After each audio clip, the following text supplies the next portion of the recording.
Shalom Bapak Ibu Saudara yang dikasihi Tuhan, bersyukur kita bisa berjumpa lagi di dalam ibadah tengah pekan kita di saat malam hari ini. Saudara, sebelum kita bersama-sama memuji nama Tuhan, mari kita menaikkan doa kita, mari kita berdoa.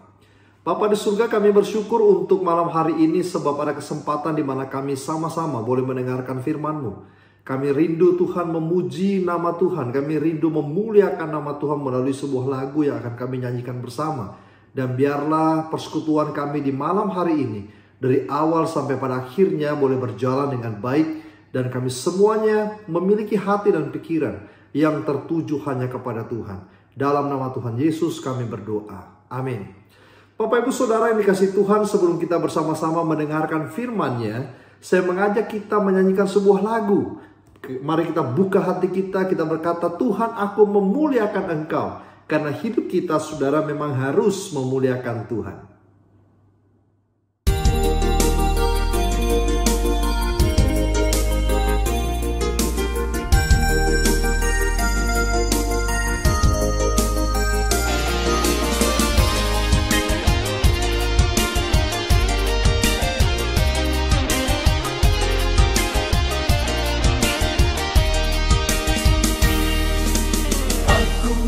Memuliakan Tuhan selama aku hidup.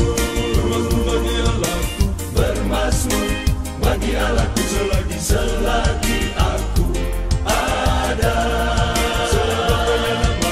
Sebab hanya namanya yang tinggi dan luhur. Aku memuliakan Tuhan selama aku hidup.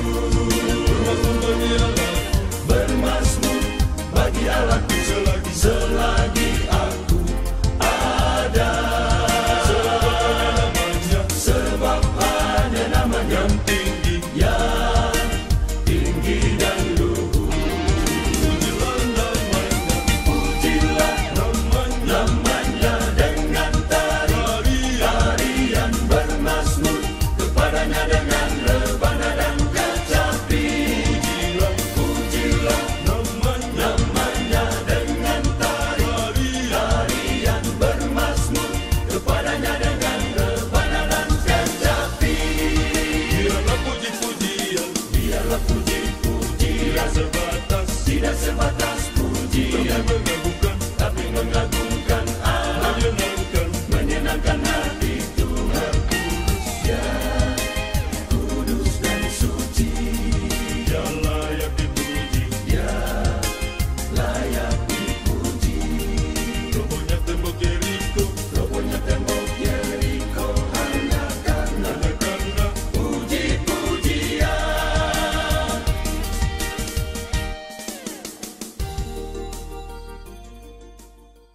Saudara yang dikasihi Tuhan, sebelum kita bersama-sama mendengarkan firman Tuhan, sekali lagi saya mengajak kita untuk tundukkan kepala kita. Dan kita berdoa meminta Roh Kudus memimpin kita untuk mengerti akan firman Tuhan. Mari kita berdoa. Bapa di surga, kami rindu Engkau mengajar kami melalui firman-Mu, agar firman yang kami dengarkan sungguh-sungguh menjadi hidup di dalam hidup kami. Dan kami boleh taat dan setia akan firman-Mu. Biarlah Tuhan Engkau menolong kami mendengarkan firman Tuhan dari awal sampai pada akhirnya. Dan Engkau yang memimpin kami dari detik demi detik, sehingga tidak ada waktu yang kami sia-siakan. Kami rindu Tuhan seperti rusa yang merindukan sungai-Mu. Dalam nama Yesus Kristus, Tuhan dan Juru Selamat kami yang hidup, kami berdoa. Amin. Saya mengajak kita bersama-sama membuka bagian Alkitab kita dari Matius pasal 16, saudara. Matius pasal 16 ayat 13 sampai 20, saudara bisa membaca di layar saudara. Matius 16 ayat 13 sampai 20, saudara bisa melihatnya dan membuka Alkitab di rumah masing-masing. Saya akan bacakan bagi kita. Setelah Yesus tiba di daerah Kaisarea Filipi, ia bertanya kepada murid-muridnya, kata orang, siapakah anak manusia itu? Jawab mereka, ada yang mengatakan Yohanes Pembaptis, yang lain mengatakan Elia, dan yang lain lagi mengatakan Yeremia atau salah seorang dari para nabi. Lalu Yesus bertanya kepada mereka, menurut kamu siapakah aku ini? Jawab Simon Petrus, "Engkau adalah Mesias, anak Allah yang hidup." Kata Yesus kepadanya, "Berbahagialah engkau Simon anak Yunus, sebab bukan manusia yang menyatakan itu kepadamu, melainkan Bapa-Ku yang di surga.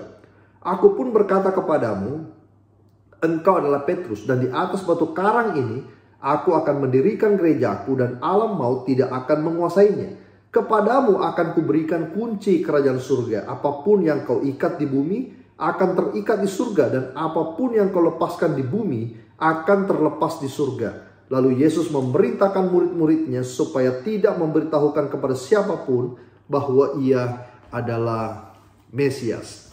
Saudara yang dikasihi Tuhan, ada pepatah yang mengatakan begini, tidak kenal maka tidak sayang. Kalau kenal maka sayang, saudara. Saya bertanya kepada anak saya yang paling kecil dengan tulisan PAPA. Lalu saya bertanya, apa bacanya ini? Dia berkata, babi. Saudara, ini sebuah candaan. Papa dibaca babi. Kita maklum saja karena dia baru mengenal huruf. Dia belum kenal huruf itu dengan sangat baik. Tetapi ketika saya tanya, apakah kau kenal Papa? Dia berkata, saya kenal Papa. Lalu saya tanya, siapa Papa? Dia bilang, Papa Hamsa dan lain sebagainya. Dia mengenal, karena dia masih kecil, dia hanya mengenal secara permukaan saja. Saudara yang dikasihi Tuhan, dengan bertumbuhnya seseorang makin dewasa, dia makin mengenal orang yang ada di depannya dengan lebih baik. Makin dia punya intensitas yang lebih tinggi bersama dengan orang itu, maka pengenalannya terhadap orang itu akan lebih dalam daripada waktu dia pertama kali bertemu dengan orang itu. Saudara, anak saya juga nantinya akan mengenal saya lebih dalam lagi ketika dia lama-lama bersama dengan saya dan makin hari makin banyak bercerita dengan saya. Dia akan mengenal bagaimana hati saya, dia akan tahu bagaimana cara berpikir saya dan lain sebagainya. Dan Yesus bertanya kepada para muridnya yang waktu itu sudah cukup lama bersama-sama dengan dia. Mereka sudah melihat mujizat Tuhan, mereka sudah melihat bagaimana Tuhan mengajar, mereka bahkan juga sudah lebih mengenal Tuhan lewat perjalanan refleksi-refleksi kehidupannya. Yesus bertanya pada murid-muridnya, setelah sekian lama engkau berjalan denganku, mengenai pendapat orang dan pendapat mereka tentang siapa dirinya, lalu Yesus bertanya, siapakah saya? Saudara, pertanyaan Yesus ini sebenarnya adalah pertanyaan yang ingin sekali Yesus itu ingin supaya murid-muridnya mengekspresikan di dalam pikirannya siapa dia menurut mereka. Lebih dalam lagi saudara, sebenarnya kalau kita sendiri, kalau ditanya pada hari ini siapa Yesus, kita akan berteologi ya.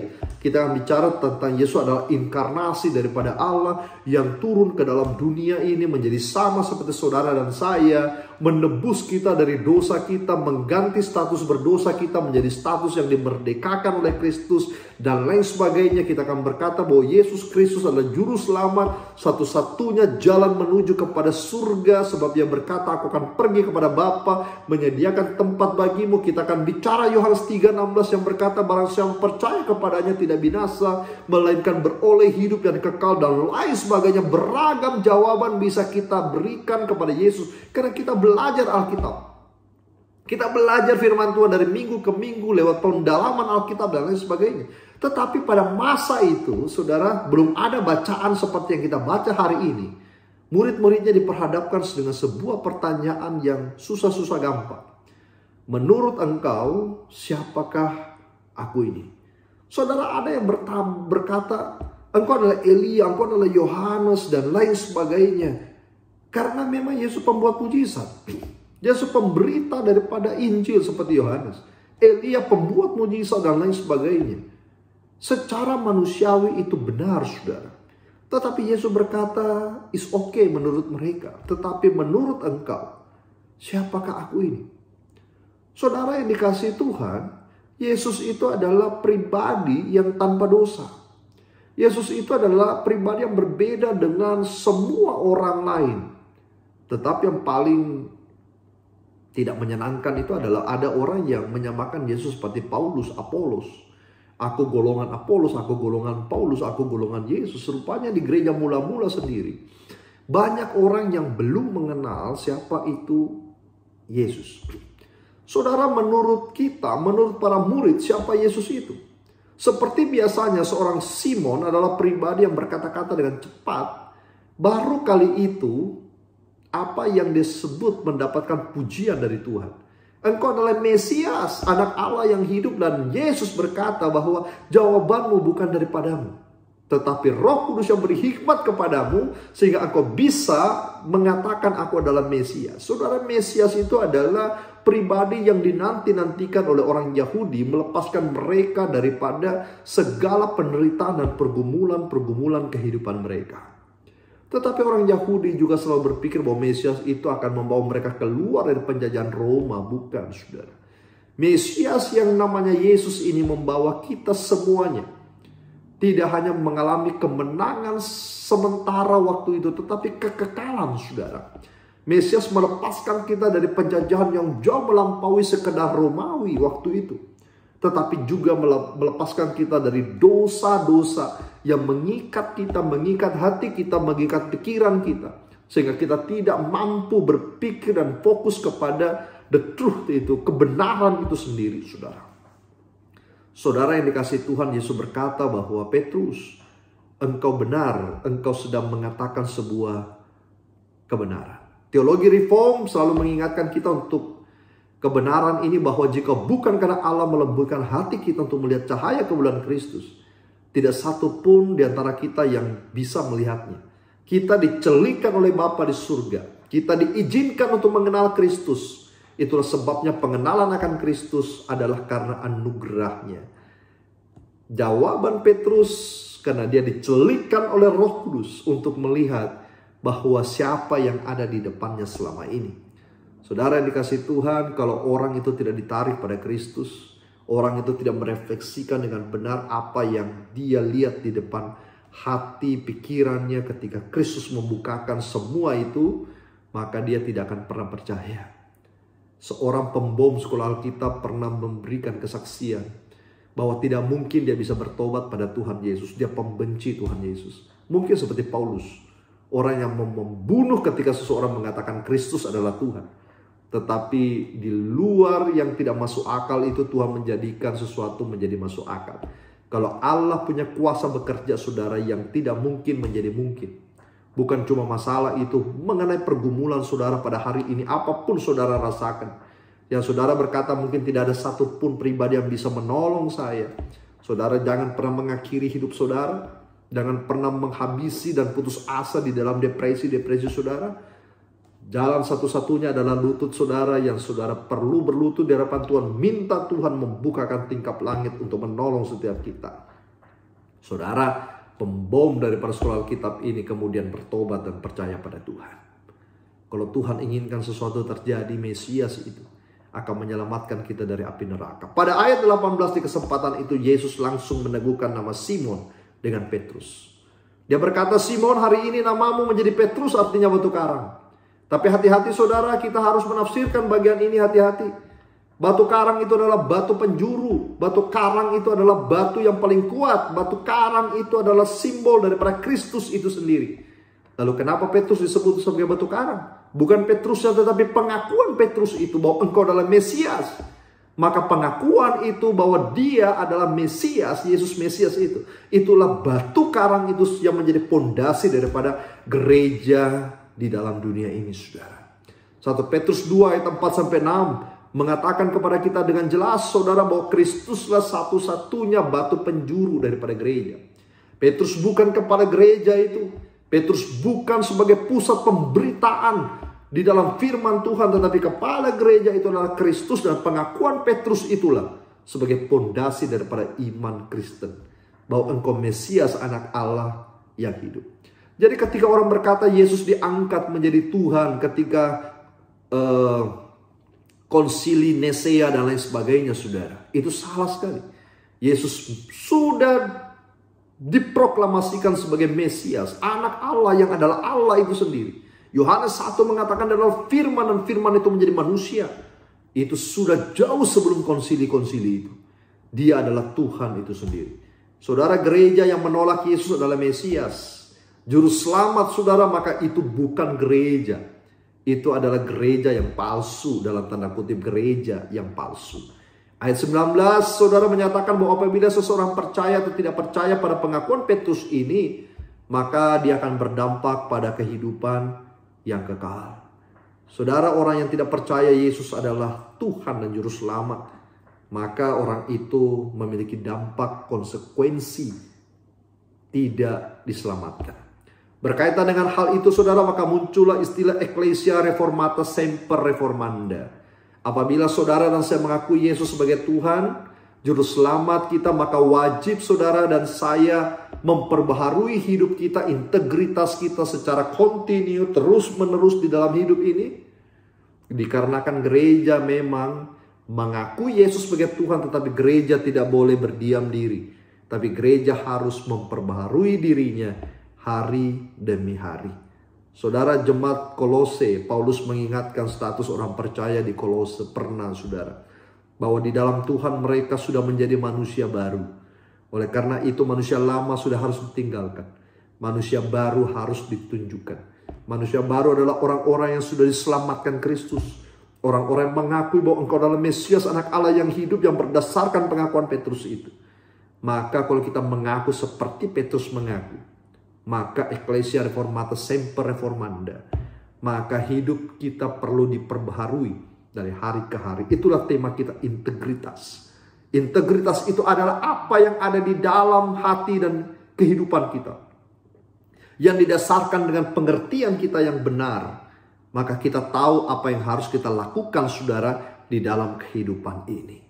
Pusat atau fokus kita pada hari ini harusnya sudah diganti. Kalau saudara dan saya orang percaya, maka fokus kita pada hari ini berhala-berhala yang berupa dengan kesehatan, anak, keluarga, harta benda, kedudukan. Sekarang fokus kita harus diganti dari berhala itu menjadi Tuhan kita, Yesus Kristus.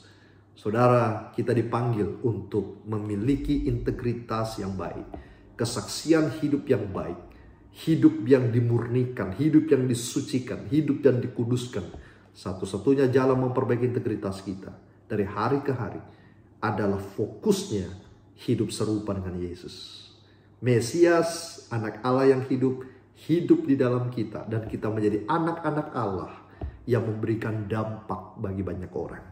Kiranya Tuhan memberkati setiap kita. Mari kita berdoa. Bapa di surga, terima kasih banyak untuk firman-Mu pada hari ini. Biarlah kami semuanya diperbaharui, integritas kami makin serupa dengan Tuhan. Kami melakukan firman Tuhan dengan baik, di mana nama Tuhan dimuliakan melalui kehidupan setiap kami. Terpuji nama Tuhan. Kami serahkan semua ke dalam tangan-Mu. Kehidupan kami dari hari ke hari, apa yang kami butuhkan dalam hidup ini, biarlah semuanya kami serahkan, persembahkan yang terbaik hanya bagi Tuhan. Dalam nama Tuhan Yesus, Juru Selamat yang hidup, kami semua sudah berdoa. Amin.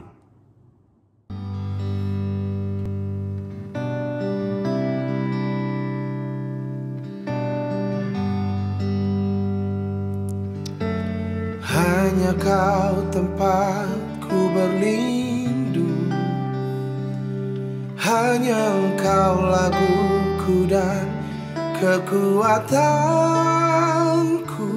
Izinkanlah ku datang menyembah, membawa syukurku. Oh, hanya Kau tempatku berlindung, dan hanya Engkau laguku dan kekuatanku.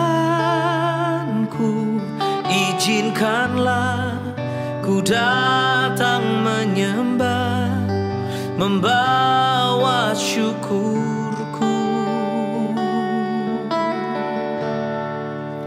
Sedalamnya hatiku Kau pun tahu,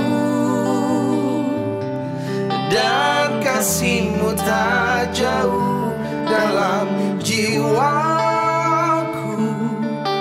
Di dalam kesesakan, di dalam kemenangan, ku tahu Engkau selalu bersamaku.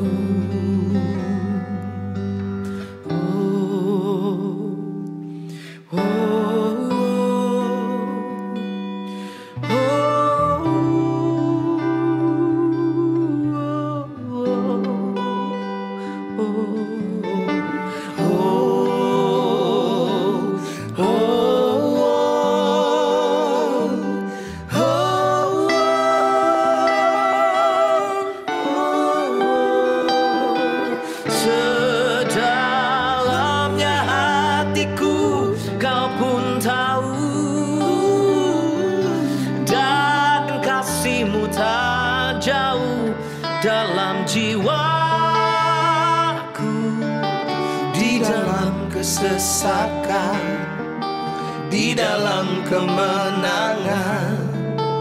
Ku tahu Engkau selalu bersamaku. Sedalamnya hatiku Kau pun tahu, dan kasih-Mu tak jauh dalam jiwaku.